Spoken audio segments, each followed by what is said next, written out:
우리 교회가 신년을 맞아서 상반기가 지나가고 이제 여름철 휴가와 함께 약간은 부산한 가운데에서 이렇게 지나고 있습니다.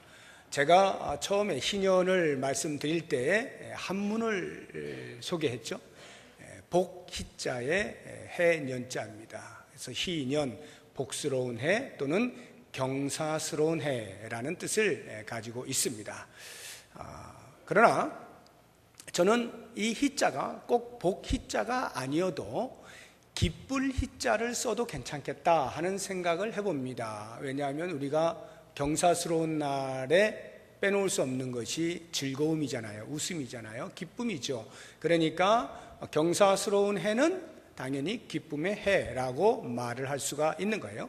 그런 면에서 우리 교회가 희년을 맞아서 그 어느 때보다도 기쁨이 넘쳐났으면 좋겠다 하는 생각을 해보게 됩니다. 우리가 지금 계속해서 안식과 자유, 회복과 나눔에 대해서 말씀을 묵상하고 있는데요. 안식을 누리게 되면 따라오는 것이 기쁨입니다. 우리가 자유를 선포하고 자유를 만끽할 때 따라오는 것이 기쁨입니다. 우리가 영육 간의 회복이 되어지면 그 경험을 통해서 느끼는 것이 기쁨이고요. 나눔의 삶을 통하여 찾아오는 것이 기쁨입니다. 그러니까 희년에 우리가 안식과 자유와 회복과 나눔의 삶을 경험하고 누리고 실행하게 될 때 그 결과로서 오는 것이 기쁨입니다. 그런 면에서 우리가 이 기쁨에 대해서 무엇이라 말씀하시는가 하는 부분을 정확히 이해하는 것은 매우 중요하다 하겠습니다. 오늘 우리가 한 절의 말씀을 읽었습니다. 안 보고도 그냥 또 할 수 있는 짧은 말씀이죠. 주 안에서 항상 기뻐하라. 내가 다시 말하노니 기뻐하라. 주 안에서 항상 기뻐하라. 항상 기뻐하라는 말씀이 데살로니가전서 5장 16절에도 있잖아요. 항상 기뻐하라. 쉬지 말고 기도하라. 범사에 감사하라. 이는 그리스도 예수 안에서 너희를 향하신 하나님의 뜻이다. 이렇게 말씀하실 때 항상 기뻐하는 것이 하나님의 뜻이라고 하면서까지 우리에게 권면을 하고 있는 것을 보면 항상 기뻐한다는 것이 매우 중요하다는 것을 알 수가 있어요. 그런데 실제적으로 우리의 이성과 경험은 항상 기뻐할 수 없다는 것을 알고 있습니다. 우리 인생이라는 것이 희로애락이 같이 있는 거 아니겠어요? 그러니까 언제나 기뻐할 수만은 없죠. 당연히 슬플 때가 있는 것이고요. 근심과 걱정이 있을 때가 있는 것이고요. 고통의 시간을 겪을 때가 있는 거죠. 그런데 어떻게 해서 사도 바울은 항상 기뻐하라. 이것이 하나님의 뜻이다. 이렇게 못을 박을 수가 있는가. 이런 생각을 할 때 사도 바울이 비상식적인 상식이 없는 사람이 아닌 다음에야 이 말을 할 때는 뭔가 이유가 있겠죠. 뭔가 근거가 있을 겁니다. 그것에 대하여 우리에게 힌트로 주고 있는 것이 그 앞에 있는 주 안에서입니다. 항상 기뻐하는데 주 안에서. 뒤집어서 이야기하면 주 안에 있을 때 우리는 항상 기뻐할 수 있다는 말씀입니다. 그러면 주 안에서는 과연 어떤 의미를 가지고 있는가 하는 것을 제가 오늘 세 가지로 말씀을 드리려고 합니다. 그 첫 번째 주 안에서라는 말은 예수 그리스도를 믿는 믿음으로라는 뜻이에요. 예수 그리스도를 믿는 믿음이 있으면 우리가 항상 기뻐할 수 있는 것입니다. 구원의 은혜를 생각할 때 우리는 기뻐할 수가 있어요. 우리 베드로 사도의 권면을 같이 한번 들어보도록 하겠습니다. 베드로전서 1장 8절, 9절, 2절의 말씀입니다. 자막을 보여주시기 바랍니다.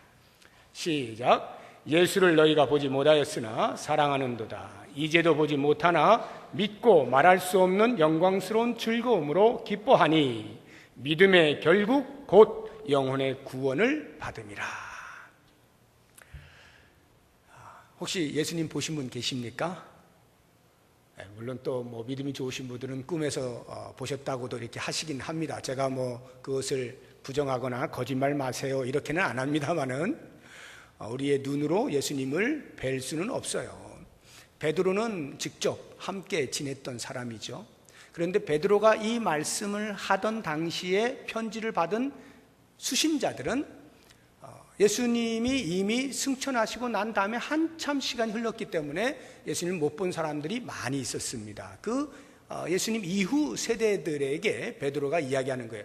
너희들이 눈으로 예수님을 보진 못했다. 그러나 너희들이 예수님을 사랑하지, 예수님을 믿지, 그 믿는 믿음이 말할 수 없는 영광스러운 즐거움을 준다.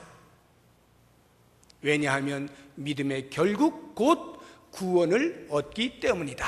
이렇게 말씀하는 거예요. 그러니까 우리가 예수 그리스도를 믿는 믿음이 있으면 항상 기뻐할 수 있다는데, 그것은 믿음의 결국인 구원을 얻은 것에 대한 인식이 있기 때문에 가능한 이야기입니다. 구원받은 것이 얼마나 기쁘냐라고 하는 것이죠. 성경에서 여러 가지로 구원의 기쁨의 크기를 우리에게 알려주는 표현들이 있는데, 좀 소극적으로 이야기하면 이런 겁니다. 1만 달란트 빚진 사람이 있는데 주인이 어느 날 갑자기 아무런 이유 없이, 근거 없이 그 모든 빚을 다 탕감을 해 주었습니다. 여러분 어때요? 그때 찾아오는 기쁨을 한번 상상해 보시라 하는 겁니다. 물론 지금 여러분들이 빚을 한 번도 안 져보신 분들은 이게 뭐 얼마나 큰 기쁨일까라고 하는 것을 잘 느끼지 못할 수가 있어요. 그러나 적어도 몇 차례 빚을 져보고 갚는 행위를 해보신 분들은 빚진다는 것이 얼마나 부담스러운 것이고 그것으로부터 해방된다는 것이 얼마나 큰 기쁨이냐라고 하는 것을 금방 압니다. 저는 제 개인적으로 빚을 져본 적은 없어요. 제 부모님이 빚을 지셨어요. 제가 젊었을 때, 청년회 때에. 그래서 보고 있을 수가 없기 때문에 제가 이제 군대를 제대하고 나서 부모님의 그 빚을 이제 갚기 위해서 이런저런 일을 했습니다. 여러분, 제가 부엌에 가면은 이 칼질을 잘해요. 아시는 분은 아시겠지만 다 그때 배운 겁니다. 제가 눈 감고도 칼질을 하거든요. 한 꽤 오랫동안 했는데요. 그렇게 해서 빚을 이제 갚아 나가는데 한목에 다 못 갚으니까 그렇게 해서 벌어서 갚고 그분들이 또 저를 보고 참아주고 그렇게 푼돈이라도 이렇게 갚는 모습을 보고 그렇게라도 받으시고 해서 몇 년에 걸쳐서 이제 빚을 다 갚았어요. 근데 그 기간 동안에 눌려오는 이 빚의 짐의 무게라고 하는 것은 말로 표현할 수가 없어요. 제가 직접 진 빚도 아닌데 부모님의 빚이지만 제가 갚아가는 과정에서 부모님의 어깨는 얼마나 무거울까 하는 생각을 제가 해봤어요. 그러면서 그때 제가 다짐한 게 나는 평생에 빚을 지지 않고 살겠다. 이게 이제 제 개인적 모토가 되었습니다. 지금도 저는 개인적인 빚은 없어요. 그냥 뭐 안 먹으면 되고 덜 먹으면 되는 것이고 덜 쓰면 되는 것이죠. 그리고 뭐 그런 거예요. 그래서 이제 빚은 지지 않고 삽니다. 어찌됐든 간에 좌우지간 빚은 지지 않고 살아요. 혹시 여러분 가운데 지금 빚의 무게 때문에 눌려있는 그 중압감으로 견디기 힘들어하는 분들 계시다고 한다면 아마도 이 탕감의 그 기쁨이 어떠하다라고 하는 것을 아마 금방 느끼실 거예요. 비유를 들은 것이지만 1만 달란트 빚진 자라고 이 비유를 드신 것은 그만큼 그 빚이 갚을 수 없는 불가능한 것이다 라고 하는 양을 말해주고 있는 거거든요. 우리 인생에게 붙어있는 짐이라고 하는 것, 이 빚의 짐이라고 하는 게 죄 아니겠습니까? 이 죄의 짐은요, 아무리 우리가 벗어내려고 해도 벗겨지지가 않는 거예요. 하나님께서 전적인 은혜로 벗겨주지 아니하시면 안 되는 그것을 하나님이 벗겨주셨을 때, 나에게서 아무런 근거를 찾지 아니하시고 아무런 이유가 없음에도 불구하고 여전히 주님께 대하여 연약한 자로, 죄인으로, 원수된 자로 있을 그때에 오직 하나님의 우리를 향하신 사랑으로 그 모든 죄의 짐의 무게를 벗겨주셨을 때 얼마나 큰 기쁨이 있겠어요. 그것을 무슨 기쁨으로 바꿀 수가 있겠어요? 이 구원의 은혜를 기억하는 사람은 항상 기뻐할 수가 있는 거죠. 뿐만 아니라 제가 6월에 하나님의 나라에 대해서 말씀을 드릴 때 마태복음 13장에 나오는 여러 비유들 가운데 밭에 감추인 보화에 대한 비유의 말씀을 드렸죠. 밭에 감추인 보화를 발견한 사람이 집에 가면 뭐 해요? 아, 그거 좋았는데 이러지 않죠. 자기 집 모든 세간살이 다 팔아서라도 그 밭을 사는 겁니다. 보화를 얻기 위해서. 그러니까 밭에 감춰진 보화를 찾아낸 사람이 갖는 기쁨, 이것이 구원을 얻은 자가 누리는 기쁨이에요. 무엇으로 그걸 바꾸겠어요? 뭘 주어서 그래 내가 그거 포기할게 할 사람이 어디 있겠어요? 하나님 나라를 손에 쥘 수 있는 이 엄청난 사건이 내 눈앞에 있고 내 손 안에 들어와 있는데 무엇으로 바꾸겠어요? 그것을 발견한 자가 누리는 기쁨, 이것이 구원의 기쁨이에요. 믿음이라고 하는 것. 그래서 그 믿음의 결국인 구원을 얻은 자, 그 구원의 은혜를 날마다 체험하는 사람은 항상 기뻐할 수가 있는 것이죠. 우리들은 보통 신앙생활을 하면서도 우리의 기쁨은 이런 겁니다. 아주 신령한 차원에서조차도 우리의 실수가 뭐냐면요, 우리가 보통 기뻐한다는 것은 믿음으로 말미암아 우리가 행사할 수 있는 어떤 능력을 보게 될 때, 그때 우리는 주로 기뻐하는 것입니다. 능력이라고 하는 현상이 나타날 때, 주여 믿습니다라고 간절히 기도했는데 별 소식이 없어요? 에이, 안 되겠다. 금식을 해야 되겠다. 일주일 금식을 하고 다시 매달립니다. 주여 믿습니다. 근데 그 믿음대로 되는 거예요. 응답이 왔어요. 그럼 어떻게 돼? 난리가 나는 거죠. 야, 진짜 금식하니까 하나님께 들어주시는구나. 기쁨이 충만한 겁니다. 믿음의 능력이 나타난 거예요. 우리는 주로 이러한 기쁨을 가지고 살아요. 물론 이것도 틀린 것 아니고 잘못된 기쁨 아닙니다. 그러나 이 기쁨에는 부족한 2%가 있어요. 이 부분에 대해서 우리에게 잘 설명해 주고 있는 것이 누가복음 10장에 나오는 예수님께서 70인들을 2사람씩 짝을 지어서 전도를 보내잖아요. 그런데 그들이 전도하는 가운데에서 귀신들이 항복하고 귀신들이 쫓겨나가는 것을 경험하게 된 거예요. 지금까지는 자기들이 예수님, 자기의 스승인 예수님과 함께 있을 때만 예수님이 쫓아낼 때 보고 와 했던 것인데, 그걸 자기들끼리 전도하러 나갔음에도 불구하고 귀신들이 항복하는 것을 경험하게 됐을 때 말할 수 없는 큰 기쁨이 있었습니다. 그래 전도를 제대로 다 마치고 돌아왔는지도 모를 정도로 허겁지겁 예수님께 달려와서는 큰 기쁨으로 예수님 우리가 이런 일이 벌어졌네요. 귀신들이 우리한테 항복하는데요. 난리가 난 겁니다. 그때 예수님이 진정을 시키셔요. 그래 내가 안다. 내가 너희들 보낼 때 그 권세를 함께 준 거야. 그러면서 뒤에 뭐라고 말씀을 붙이시느냐 하면, 그러나 얘들아, 귀신들이 너희들 앞에 항복하는 것으로 기뻐하지 말고 너희의 이름이 하늘에 기록된 것으로 기뻐하라. 이렇게 말씀해 주시거든요. 이 말의 의미는요, 귀신들이 항복하는 것 때문에 와 하는 그 기쁨이 잘못됐다는 게 아니에요.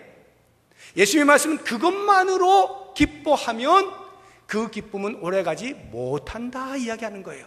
그 기쁨은 일시적일 수밖에 없다는 거예요. 실제로 그렇습니다. 그들은 그렇게 기뻐했던 그 기쁨이요, 잠시 후에 사라져요. 왜요? 예수님께서 변화산에 올라갔습니다. 내려와서 보니까 제자들이 벙어리 들린 귀신 들린 그 아이를 고치려고 하는데 고쳐지질 않는 거예요. 얼마나 실망스러웠겠어요. 불과 얼마 전까지만 해도 귀신을 쫓아내고 귀신이 항복하는 것을 경험하고 기뻐했는데 안 쫓겨나가니까요. 능력이 행사가 되지 않는 거예요. 그러니까 어떻게 돼요? 마음의 기쁨이 없어지죠. 근심이, 걱정이, 야, 이거 우리가 믿음이 없구나, 별 생각을 다 했을 거 아니에요. 그 기쁨은 일시적이에요. 그러나 하늘의 이름이 기록된 것은 뭡니까? 우리의 신분을 말하는 거예요. 내가 누구인지, 내가 어떠한 사람인지를 말해주고 있는 거예요. 이것은 변하지를 않아요. 능력은 있다가도 없고 없다가도 있는 가변적인 것이지만, 우리의 이름이 하늘에 기록된 것은 한 번 기록되면 영원한 거예요. 변하지가 않는 거예요. 바로 그 영원한 것에 기초하게 될 때 거기에 큰 기쁨이 있다라고 말씀을 하고 있는 것입니다. 사랑하는 여러분, 우리가 신앙생활을 하면서 믿음이라고 하는 것을 부여잡고 살아가면서 혹시라도 그 믿음이 주는 어떠한 가시적 현상들만 가지고서 기뻐하십니까? 물론 그것도 기뻐하셔야 됩니다. 기뻐하죠, 당연히. 그러나 그것보다 더 본질적인 것은 우리의 이름이 하늘에 기록된 구원 얻음에 대한 이것이야말로 우리에게 진정한 기쁨을 가져다 주는 것임을 잊지 마시고, 지금 이 시간에 우리의 믿음을 한번 돌아보았으면 좋겠어요. 과연 나의 믿음은 언제 어느 때라도 변함없이 기뻐하는 그러한 구원의 은혜를 경험하는 믿음인가 하는 부분을 살피셔서, 만약 내 삶에 항상 기뻐하는 일이 여전히 부족하다고 한다면 나의 믿음을 살피시고 그 믿음을 더욱 돈독히 해 나가시기 바랍니다. 그러면 그 믿음으로 말미암아, 구원의 은혜로 말미암아 하나님께서 계속적으로 우리에게 큰 기쁨을 주실 것입니다. 두 번째로, 주 안에서 항상 기뻐하라 할 때 그 주 안에서란 말은 예수 그리스도를 바라보는 소망으로라는 뜻입니다. 소망이 있으면 우리가 항상 기뻐할 수 있습니다. 이 땅에 슬픔도 있죠. 눈물도 있고 아픔도 있고 근심도 있고 고통과 고난의 연속일 때도 있습니다. 그러나 소망이 있는 사람은 그 가운데서도 기쁨을 잃지 않을 수가 있는 것입니다. 일반적으로 우리의 상식은 이렇습니다. 기쁨 하면 그것은 감정이에요. 그러니까 우리 인간들이 여러 가지 감정들을 느끼지 않습니까? 많은 감정들 가운데 하나라 이렇게 이제 생각을 하고요. 이 감정이라고 하는 것은 자연스러울 때 진짜다라고 우리는 상식적으로 알고 있습니다. 그러니까 만들어내는 감정은 다 가짜죠. 그것을 우리는 위선이라고 그러잖아요. 이 위선의 그 원어를 이렇게 보면, 어원적으로 따져가 보면 연극 배우들이 무대 위에서 연기하는 것으로 표현이 되고 있는 거예요. 그러니까 연기자들은 전부 자기의 진짜 감정으로 연기하는 게 아니죠. 그 연기 안에 들어와 있는 그 사람, 그 캐릭터의 감정대로 하는 거예요. 진짜 연기자의 감정하고는 아무 상관이 없는 감정. 그러니까 만약 실제 연기자가 지금 굉장히 슬픔을 당했음에도 불구하고 연기 속에서는 기뻐하는 연기를 해야 된다면 확 웃는 것입니다. 이걸 우리는 위선이라고 해요. 제가 지금 말씀드린 건 연기자들이 위선자라는 말이 아니에요. 우리의 감정을 이렇게 만들어낼 때, 인위적으로 억지로 자아낼 때, 이것을 우리는 위선이라 말을 하는 것입니다. 그러니까 이런 감정은 올바른 감정이 아닌 것이죠. 우리는 이걸 다 상식적으로 알고 있어요. 그러다 보니까 이러한 상식에서 우리는 또 어떠한 선입관을 가질 수가 있게 되느냐 하면, 이렇게 감정이란 자연스러운 것이어야 한다? 그러면 우리가 자연스럽게 기뻐할 수 있으려면 어떻게 되는가를 생각할 때 우리도 모르는 사이에 무엇인가 우리의 외부에서 나를 기쁘게 할 만한 외적 조건이 충족될 때 그때 나는 기뻐할 수 있다라고 하는 선입관을 갖게 되는 것입니다. 평생의 집을 장만하는 것이 소원인 사람이 어느 날 저금 통장을 보니까 집을 장만할 만한 돈이 쌓여 있는 것을 보게 되었어요. 그래서 그 돈으로 아담하게 집을 하나 장만했을 때 얼마나 기쁘겠어요. 평생의 소원이 이루어졌으니 참으로 기쁜 것이죠. 내 자녀가 지금 고3인데 대학을 들어가야 되는데 공부가 시원찮아요. 이게 들어갈 수 있을까 말까 고민하는데 시험을 탁 봤는데 너무 잘 본 거예요. 생각지도 않게 좋은 대학이 붙었네요. 어때요? 너무 기쁘죠. 우리의 기쁨이라고 하는 것은 이렇게 외부의 어떤 조건이 충족되어질 때 찾아오는 자연스러움, 이것을 기쁨이라고 선입관적으로 가지고 있기 때문에 우리는 성경이 이야기하고 있는 참 기쁨에 대해서 놓칠 때가 많은 거예요. 성경은 이러한 자연스러운 기쁨을 무시하지 않습니다. 잘못된 기쁨이라고 말하지도 않습니다. 그거는요, 자연스럽기 때문에 성도든 아니든 누구나 다 동일하게 느끼는 거예요. 집을 그렇게 장만하고 싶었던 사람이 집을 장만했는데 우울하게 있는 사람은 아무도 없어요. 다 기뻐하는 거죠. 그런데요, 성경은 그거 말고 그 기쁨을 넘어서는 또 다른 기쁨을 이야기하는데요, 이것을 역설의 기쁨이라고 그래요. 역설, 파라독스, 역설이 있어요. 성경은 언제나 역설을 이야기해요. 참된 성도의 기쁨은 역설 속에서도 있다. 다시 말하면 힘들고 어렵고 문제가 많고 고난 속에 있을 때에는 당연히 슬프고 눈물 나고 귀찮고 짜증나고 불평과 원망이 있는 것이 자연스러움이에요. 그런데 성경은 우리에게 말하는 겁니다. 참된 성도는 고난 가운데에도 기뻐할 수 있다. 이것을 사도 바울이 우리에게 이야기해 주고 있어요. 로마서 5장 3절 같이 한번 보겠습니다. 시작. 다만 이뿐 아니라 우리가 환난 중에도 즐거워하나니 이는 환난은 인내를, 인내는 연단을, 연단은 소망을 이루는 줄 알미로다. 환난 가운데도 즐거워할 수 있는 이 역설이 있는데요, 그것은 결국 우리에게 소망을 이루어 내기 때문이다 라고 말씀을 하고 있는 것입니다. 그러면 이 소망이라고 하는 것이 무엇 때문에 기뻐할 수 있게 되는가? 그 소망이라는 게 뭐예요? 우리의 구원, 우리의 이름이 하늘에 기록되어 있는 것, 그래서 우리가 이 땅에 죽고 그리스도가 다시 오시면 우리가 그리스도와 더불어서 부활하고 영원히 하늘나라에서 살게 되어지는 이 구원의 완성, 이것에 대한 소망 아니겠습니까?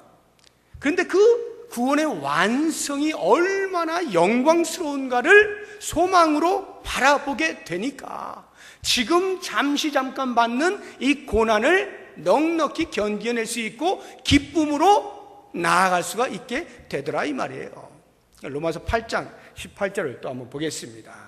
사도 바울의 고백입니다. 시작. 생각하건대 현재의 고난은 장차 우리에게 나타날 영광과 비교할 수 없도다. 여러분, 우리가 하늘나라에 가면 어느 정도 영광스러울 것 같아요? 얼마만큼 영광스러울 것 같습니까? 요한계시록의 사도 요한은 우리에게 그 나라에 들어가게 되면 우리가 예수 그리스도와 더불어서 왕노릇을 하는데 세세토록 한다 그랬어요. 세세토록 왕노릇 하면서 한대요. 왕노릇 한다는 얘기는 왕과 같은 영광스러움으로, 이런 말이에요. 왕 같은 영광스러움으로 세세토록 영원토록 살아가는 그 영광스러움, 그것을 이 땅에 잠깐 겪게 되어지는 그 고난과 비교가 됩니까? 안 되죠.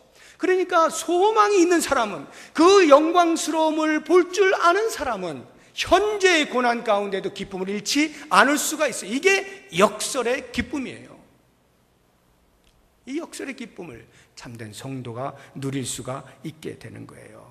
그래서 하박국 선지자는 고통과 고난 가운데에서 자기 민족이 희망이 없다고 생각되어지는 가장 바닥에 있을 때 하나님을 향하여 원망합니다. 하나님, 이럴 수가 있습니까? 당신이 택해놓고 이럴 수가 있습니까? 왜 주변의 국가들은 저렇게 잘 되고 주변의 국가들이 우리를 이렇게 못 살게 구는데도 아무렇지도 않은 듯이 신경도 안 쓰시고 간섭도 안 하시고 도대체 우리를 죽이실 겁니까? 살리실 겁니까? 별 소리를 다 하면서 불평과 원망을 쏟아낼 때 하나님께서 그에게 들려주시는 말씀이 있었어요. 그 말씀을 듣고 하박국 선지자가 깨닫고 고백하는 것이 이 말씀입니다. 같이 읽어보겠습니다. 비록 무화과 나무가 무성하지 못하며 포도나무에 열매가 없으며 감람나무에 소출이 없으며 밭에 먹을 것이 없으며 우리의 양이 없으며 외양간에 소가 없을지라도 나는 여호와로 말미암아 즐거워하며 나의 구원의 하나님으로 말미암아 기뻐하리로다. 아무것도 없어요. 복음성가 아시죠? 무화과 나무 잎이 마르고 포도 열매가 없으며 감람나무 열매 없으며 논밭에 식물이 없어도 아무것도 없어요. 손에 쥔 것이 없어요. 가난해요. 비참해요. 억압을 받고 있어요. 희망이 없어 보여요. 그런데 하박국 선지자가 외치는 겁니다. 나는 여호와로 인하여 즐거워하고 나는 여호와의 구원으로 인하여 기뻐할 것이다. 무슨 말일까요? 하나님이 그에게 들려주신 말씀. 하박국아, 걱정하지 말아라. 너는 지금 내가 잠자고 있다고 생각하느냐? 내가 지금 아무것도 모르고 있다고 생각하느냐? 그렇지 않다. 너희가 지금 힘들고 고통 가운데 있는 것 내가 안다. 이제 너희를 괴롭히는 대적들 내가 심판의 때에 다 멸망할 거야. 그리고 너희를 반드시 구원해 낼 것이다. 이 약속의 말씀을 듣게 되었을 때 하박국 선지자의 마음 가운데 지금까지 내가 왜 하나님 앞에 원망을 쏟아냈는가? 왜 나는 멀리 바라보지 못했던가? 왜 하나님께서 역사하시고 구원을 이루어내실 것에 대한 소망을 갖지 못했던 말인가? 그러면서 미래에 있게 되어질 것을 믿음의 눈으로 바라보는 그 소망을 갖게 되었을 때 지금 현재 나에게 아무것도 없는 이 상황, 이 비참함이 더 이상 비참함으로 머물지 아니하고 계속해서 내게 구원을 완성해 주실 그 하나님으로 말미암는 큰 기쁨을 그 환난 중에 누리며 살게 된 것이고, 그것을 입으로 고백하고 온 이스라엘 백성들에게도 그 여호와 하나님으로 기뻐하고 즐거워할 것을 촉구하고 있는 것입니다. 사도 바울이 빌립보성에서 전도하려고 막 들어가자마자 점치는 귀신 들린 여인 고쳐줬다가 졸지에 감옥에 갇히지 않습니까? 좋은 일 하다가 감옥에 갇혔어요. 복음도 채 전하기도 전에 감옥에 갇혔어요. 하나님 앞에 원망할 만하죠. 하나님, 이럴 수가 있습니까? 제가 지금 하나님께서 부르셔서 하나님의 사람으로 복음을 전하는 자로 그래서 목숨을 걸고 지금 가고 있는데 복음 한마디 전하지도 못한 채 이게 무슨 꼴입니까? 그것도 뭐 내가 잘못했나요? 좋은 일 해줬는데 하나님이 좀 막아주셔야죠. 적어도 보호해 주셔야죠. 그래야 제가 마음 놓고 복음을 전할 거 아닙니까? 최소한 이렇게 이야기할 만한 나름대로의 근거가 있어 보이지 않습니까? 그런데 그 사도 바울이 한밤중에 감옥 안에서 일어나 하나님께 기도하고 찬미하지 않습니까? 왜요? 그의 마음 가운데에는 구원을 베풀으신 그 하나님이 계속해서 자신의 구원을 완성시키실 것을 고난의 시간, 감옥의 그 자리에서도 잊지 않았기 때문에 마음에서부터 우러나오는 그 기쁨을 잃어버리지 않을 수가 있었던 거예요. 그래서 하나님 앞에 기도하고 찬송을 할 수 있었던 거죠. 여러분, 지금 이 빌립보서라고 하는 이 서신서 어디서 썼겠어요? 사도 바울이 로마 감옥에 갇혀 있을 때 쓴 거예요. 형제들아, 주 안에서 항상 기뻐하라. 내가 다시 말하노니 기뻐하라. 나 지금 감옥에 있다. 그러나 내 안에 있는 기쁨을 누구도 빼앗아갈 수 없다. 너희들은 기뻐해야 한다. 하늘에 소망을 두어라. 하나님께서 반드시 구원의 영광을 우리에게 주실 것을 믿음으로 바라보고 그 소망 중에 믿음을, 기쁨을 잃지 말아라. 이렇게 촉구하고 있는 거예요. 사도들이 예수님을 부인하고 다 뿔뿔이 흩어졌다가 부활하신 주님을 만나고 나서 어떻게 됩니까? 이제는 사람들 앞에 나타나서 부활하신 예수를 증거하죠. 종교 지도자들이 난리가 났습니다. 유대교가 흔들흔들거립니다. 사도들을 붙잡아다가 위협을 합니다. 감옥에 가둡니다. 채찍질을 합니다. 다시는 부활하신 예수를 입에 담지도 마라. 그렇지 않으면 너희들 죽을 거야.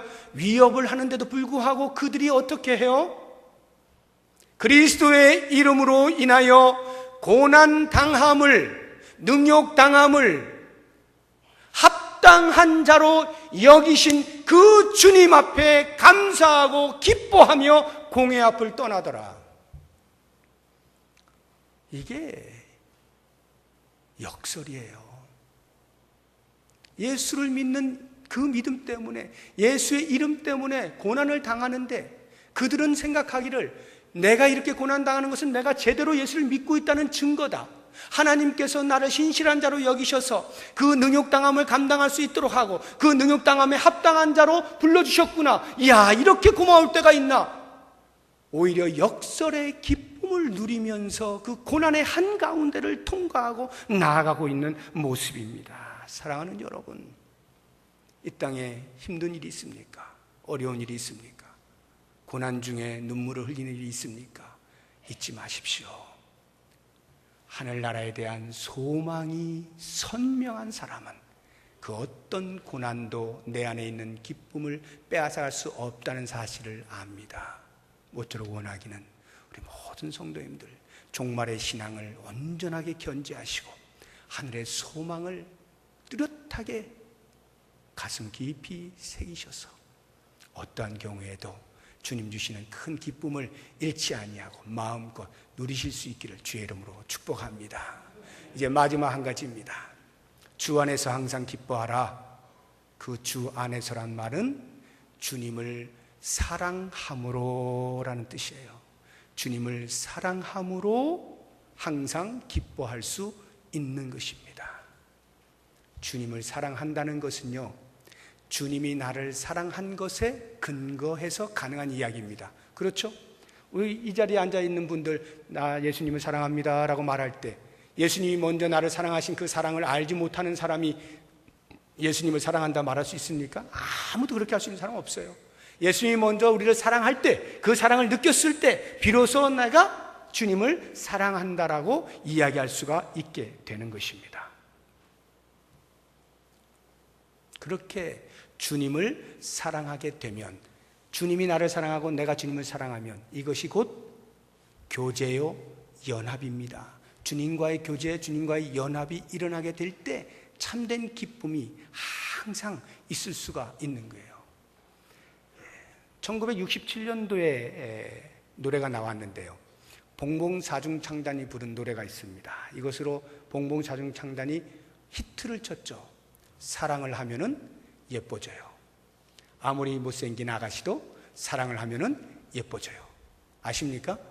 우리 어르신들은 지금이라도 부르라면 바로 부르실 수 있을 텐데, 사랑을 하면은 예뻐져요. 얼굴이 못생긴 아가씨도 사랑을 하면은 예뻐져요. 사실일까요? 그냥 하는 말일까요? 진짜입니다.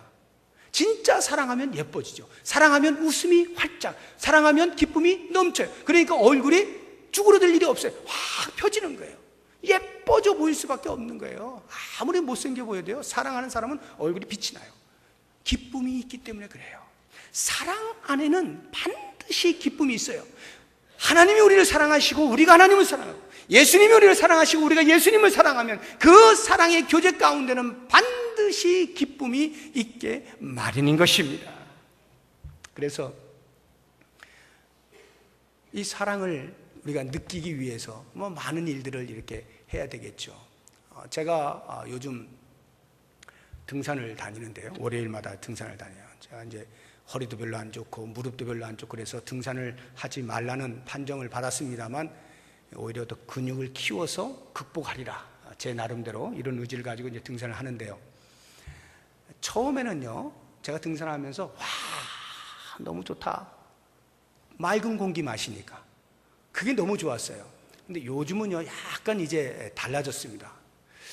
보면서 제가 이제 그 같이 동행하는 제 친구 목사가 식물의 박사가 있어요. 보면 그냥 이게 무슨 꽃 다 알아요. 저도 이제 계속 쫓아다니면서 완전 제가 자연의 문외한인데 이걸 하나씩 이제 배워가기 시작합니다. 이게 까치 수영이다, 이게 집신나물이다, 막 이러면서 이제 가르쳐 줍니다. 하나씩 제가 보면서 느끼는 게 뭐냐 하면, 이게 왜 여기 있을까? 이거예요. 이게 왜 여기 있지? 이 산이 왜 여기 있나? 곰곰이 생각하니 주께서 나에게 기쁨을 주시려고 그것을 만들어 놓으시고 누려라, 누려라, 누려라 하시는 거예요. 제가 그것을 경험하게 되면서 주님 감사합니다. 저를 위해서 이렇게 귀한 것들을 마련해 놓으시다니요. 하나님의 자연의 솜씨가 나를 사랑하셔서 행하신 것임을, 물론 저만 이야기하는 건 아니에요. 여러분 각자도 다 그렇게 느끼시면 되는 거예요. 하나님께서 사람을 사랑하셔서 그 자연 만물을 만드시고 누리게 하셨습니다. 그걸 제가 깨닫게 될 때 그 하나님의 사랑 앞에 나도 모르는 사이 요즘 제 마음속에 하나님 고맙습니다, 하나님 사랑합니다, 사랑합니다. 처음엔 제가 맑은 공기 때문에 좋아하고 했는데요, 지금은 좀 총체적으로 하나님의 행하신 그 사랑의 행위가 느껴지게 되면서 기쁨이 배가가 되는 거예요. 제 마음에 기쁨이 막 생기는 거예요. 하나님을 사랑한다라고 고백을 하게 되는 거고요. 그러다 보니까 제 마음 가운데 자연스럽게 기쁨이 형성이 돼가고 있는 것입니다. 다윗이 법궤가 예루살렘으로 들어올 때 춤추지 않습니까? 처음에 법궤 가져오려고 하다가 실수하잖아요. 그래서 3개월인가를 있다가 다시 재시도를 하는데 그때 성공하잖아요. 그러면서 너무나 기쁜 나머지 춤을 춥니다. 춤을 어떻게 추는지 아세요? 힘을 다하여 춤을 춰요. 여러분 힘 다해서 춤춰 보신 적 있습니까? 너무 좋으면 뭐 힘을 다해서 힘이 소진되기까지 춤을 출 수가 있죠. 우리의 마음에 극도의 기쁨이 있으면 힘이 소진되도록까지 춤을 출 수가 있어요. 전문가들이 춤 경연대회를 벌이는 것 아닌 다음에야 우리 아마추어들이 춤을 힘을 다하여 출 때는 그 마음에 큰 기쁨이, 그에 해당하는 큰 기쁨이 있다는 뜻이에요. 왜 다윗이 법궤가 들어오는데 그렇게 힘을 다하여 춤을 췄습니까? 하나님이 나를 얼마나 사랑하신지를 알고 있어요. 이 다윗이 하나님이 자기를 얼마나 사랑하는지를 알고 있습니다. 그런데 내가 그 하나님을 사랑하고 싶은데, 내가 하나님을 사랑한다라고 법궤를 어떻게든지 귀하게 여기고 예루살렘으로 가져오고 싶은데 그게 안 되는 거예요. 가슴앓이를 하고 있는 겁니다. 그러다가 결국은 시도를 했는데 성공한 거예요. 그러니까 하나님의 사랑과 그 하나님의 사랑에 대한 나의 사랑이 만나게 되니까 힘을 다하는 춤이 나오는 거예요. 극도의 기쁨이 발생하게 되는 겁니다. 이건 너무나 자연스러운 거예요. 그래서 예수님께서도 그 사랑이 주는 기쁨을 우리에게 이렇게 이야기를 하고 있습니다. 요한복음 15장을 같이 보겠습니다. 9절에서 11절까지 자막을 보여주시기 바랍니다. 요한복음 15장 9절에서 11절 시작. 아버지께서 나를 사랑하신 것 같이 나도 너희를 사랑하였으니 나의 사랑 안에 거하라. 내가 아버지의 계명을 지켜 그의 사랑 안에 거하는 것 같이 너희도 내 계명을 지키면 내 사랑 안에 거하리라. 내가 이것을 너희에게 이름은 내 기쁨이 너희 안에 있어 너희 기쁨을, 내 사랑 안에 거하라. 나의 기쁨이 너희 안에 있어 너희의 기쁨을 충만하게 하려 함이라. 그리스도의 사랑 가운데 연합이 되어지면, 그리스도가 나를 사랑하고 내가 그리스도를 사랑하는 그 사랑 가운데 놓여지게 되면 극도의 기쁨이 생기게 되어 있는 것이에요. 그런데 내가 주님을 사랑한다는 것을 도대체 어떻게 알 수 있느냐? 내가 뭘로 주님을 사랑하는 줄 알지? 예수님이 말씀하시잖아요. 내가 내 아버지의 계명을 지켜 내가 아버지의 사랑 안에 있는 것 같이 너희가 나의 계명을 지켜 내 사랑 안에 거하라. 내가 예수님을 사랑한다는 것은 예수님의 말씀대로 사는 것을 의미하는 거예요. 예수님의 말씀을 귀하게 여기고 그 말씀대로 살겠노라고 할 때 내가 예수님을 사랑하는 것을 알게 되는 거예요. 입으로는 예수님을 사랑한다라고 계속 그러는데 하나님의 말씀은 눈에 들어오지도 않고 귀에 들리지도 않고 무시하고 멀리 놔두고 자기 마음대로 산다면 그것은 진실함이 아니죠. 정말로 예수님을 사랑하는 사람은 말씀대로 살려고 애를 쓰는 것이죠. 그런데요, 참으로 놀라운 말씀이 그 다음 절 12절에 있어요. 자막에는 없어요. 12절에 뭐라고 나오냐면 나의 계명은